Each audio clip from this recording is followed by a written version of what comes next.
New at 11, another meeting to inform parents about the controversial third grade retention law. This time it was for students in Kingsport who do not speak English as their first language.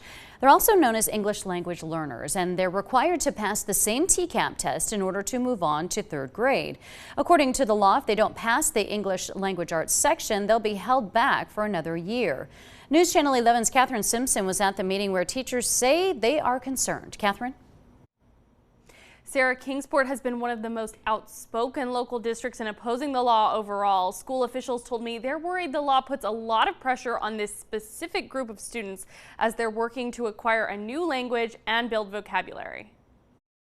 These tests are the equivalent of an English speaker going to a foreign country and immediately being given a test with no English on it at all. Parents and staff gathered at Abraham Lincoln Elementary School to share information and questions about how the new law could impact English language learners in Kingsport. Students with 2 years of English language learning instruction, about 10 students in Kingsport, are required to pass the same threshold for promotion as other third graders in the state, something English as a second language instructor Sarah Good says is a high bar to clear. It's awfully hard to be proficient in 2 years. Assistant Superintendent Rhonda Stringham says that even if students have a grasp of conversational English, decoding test questions and comprehension texts involves different skills. A study by the Education Trust in Tennessee predicts just under 80% of English learners in 2019 could have faced retention. You have to be able to learn academic language because it's different when you're reading a nice story versus reading about mitochondria in biology class. Good agrees. She says when students begin learning a new language, their first priority is survival. Asking the teacher to go to the clinic,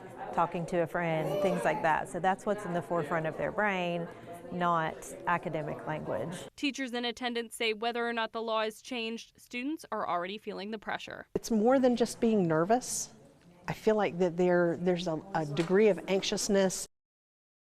Assistant Superintendent Stringham said officials from the district plan to meet tomorrow to discuss how they plan to support students if the law remains unchanged. Greene County State Representative David Hawk introduced a bill last month to amend the law. That piece of legislation is currently working its way through the House.